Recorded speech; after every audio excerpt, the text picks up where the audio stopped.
राजस्थान गौ सेवा समिति जिला इकाई सिरोही का गठन हुआ। गौ संरक्षण और गौ संवर्धन के लिए कार्य होगा। आज श्री पतिधाम नंदनवन राजपुरा सानवाड़ा एक आश्रम है, एक गौ आश्रम है जहां श्रीपति धाम है, प्रभु श्री कृष्ण का मंदिर है, श्रेया देवी जी का मंदिर है। और मैं आज की चर्चा की शुरुआत मंदिर के दर्शन से करता हूं। यहां संपूर्ण भवन गाय के गोबर से लीपे हुए हैं। ये यहां की विशेषता है। यहां हरियाली ए ग्रेड की है। अगर हम ग्रेड वाइज देखें तो यहां हरियाली जबरदस्त है। यहां का गौवंश, आप इस नंदी बाबा को देखिए। ये नंदी बाबा ने यहां गौ संरक्षण या नस्ल सुधार के क्षेत्र में भी यहां काम हो रहा है, जिसकी आज जरूरत है। आज बहुत अच्छा दिन था क्योंकि गायों के लिए चिंतन किया गया था। गौ संरक्षण, गौ संवर्धन के लिए चिंतन हुआ था। आज जिले की बहुत सारी गौशालाओं के कार्यकर्ता थे। उन्होंने इस धाम को विचरण करके देखा। दंडी स्वामी थे, परम पूज्य दंडी स्वामी श्री श्री 1008 श्री देवानंद जी महाराज, जो ब्रह्मा जी आश्रम कालंदरी के प्रमुख थे। सभी ने एक बात पर एक मत हुए कि गायों की स्थिति सुधरनी चाहिए, गायों के लिए काम होना चाहिए। हमारे गोचर और ओरण, इनका संरक्षण होना चाहिए, क्योंकि गोचर और ओरण बचे रहेंगे तो गोवंश भी बचा रहेगा। लेकिन इनको बचाएगा कौन? अब इस समिति के सब लोग खड़े हो जाएंगे, ऐसा नहीं। हमको जैसे कोई गाय कहीं एक्सीडेंट हो गई, कहीं गाय कोई बीमार है, कोई गाय में बिया गई है।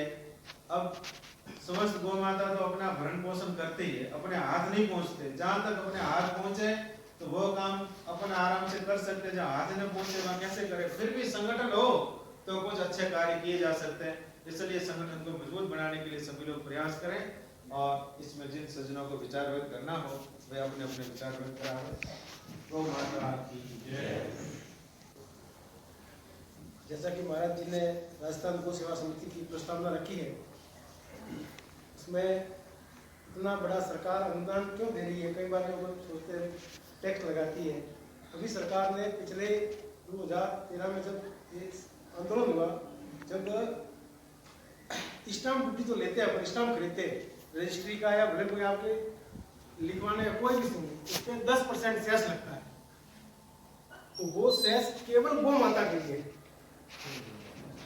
और वो पैसा इतना अधिक हो गया कि जो ये महाराज जी बोले नंदीशाला, वो अनुदान नहीं दे पाई सरकार, जिक्र नहीं हुआ। इस चर्चा में बहुत सारे सुझाव आए,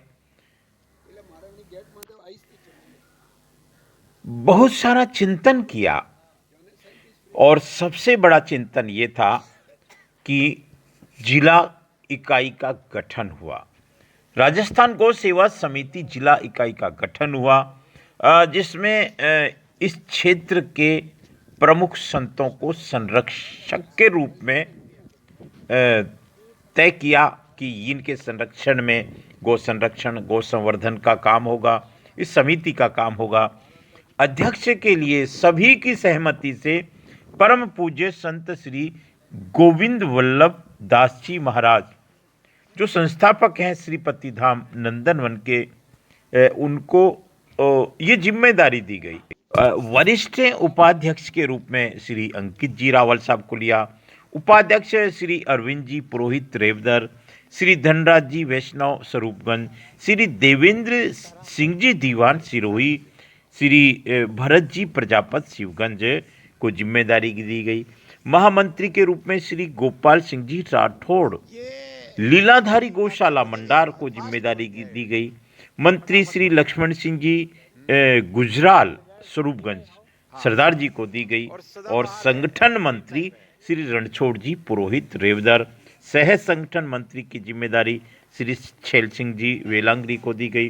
कोषाध्यक्ष का भी बड़ा महत्व होता है, तो उनकी जिम्मेदारी श्री अशोक जी प्रजापति जनापुर को सह कोषाध्यक्ष के रूप में, श्रीमान रसिक भाई कोठारी लूणोल की गौशाला, उनको जो लूणोल की गौशाला के प्रमुख हैं उनको दी गई और श्री छगन जी पुरोहित मंडवाड़ा को ये जिम्मेदारी मीडिया प्रभारी के रूप में श्री मोहन जी पाड़ीव, मोहन देश प्रेमी जी जो पत्रकार के रूप में काम करते हैं, और करीब 40-50 लोगों को सदस्य बनाया गया। अब काम होना चाहिए, काम की ज़रूरत है, और सबसे बड़ा काम जो परम पूज्य संत शिरोमणि श्री दंडी स्वामी जी महाराज ने कहा कि सबसे बड़ी चुनौती ये है कि हमारे ओरण और गोचर ये अंग्रेजी बबूल के जंगल हो गए हैं, जिससे दूसरी वनस्पति और घास कम हो रही है। और चारे का संकट का जो प्रमुख कारण उन्होंने बताया कि जब अंग्रेजी बबूल को अगर हम साफ कर पाएंगे, और हालांकि ये काम आसान नहीं है, ये बहुत बड़े स्तर पर इसका शुभारंभ होगा, सरकार की मदद लेनी पड़ेगी, सरकार को इसमें भूमिका तय करनी पड़ेगी। हमारे सभी जनप्रतिनिधि इसमें जब जुड़ेंगे इस अभियान से, और अंग्रेजी बबूल हटाओ का एक जन आंदोलन, अब ये कैसे होगा इतना आसान निसंदेह ये काम कठिन है, लेकिन ये जरूरी काम है। हम जिस गौशाला को देख रहे हैं, श्रीपति धाम नंदनवन गौशाला, यहाँ आपको देखकर वाकई में आनंद आएगा। यहाँ संत श्री इस व्यवस्था को देखते हैं, कुछ 70-80 गाय हैं और स्वस्थ गाय हैं, पूरी जिसको कहें अच्छी नस्ल की गायें, और इनका काम नस्ल सुधार का काम है, पर्यावरण का काम है, समाज में जागृति का काम है।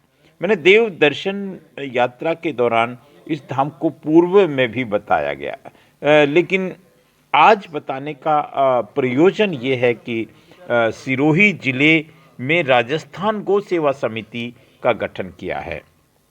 मैं राजेंद्र नरू का, मैं भी इस मीटिंग में था। मुझे लगा कि अब हमको बड़े स्तर पर ओरण संरक्षण और गोचर संरक्षण के लिए आंदोलन करना पड़ेगा। आंदोलन किसी तरह का कोई जन जागरण जिसको हम कह सकते हैं, हमको गांव-गांव जाना पड़ेगा, और अंग्रेजी बबूल से हम कैसे, हालांकि मैं पुनः कह देता हूं, क्योंकि काल का तपोवन एक प्रयास इसी तरह का था कि अंग्रेजी बबूल की जगह देसी वृक्ष लगाए।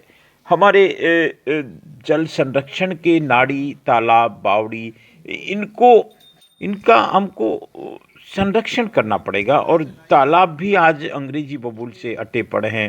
अंग्रेजी बबूल जहाँ मर्जी आ जाता है और तेजी से विकसित होता है, तो दूसरी वनस्पतियों को भी लगभग ख़त्म कर देता है। ये अच्छी बात है कि सिरोही जिले में सर्वाधिक ओरण है।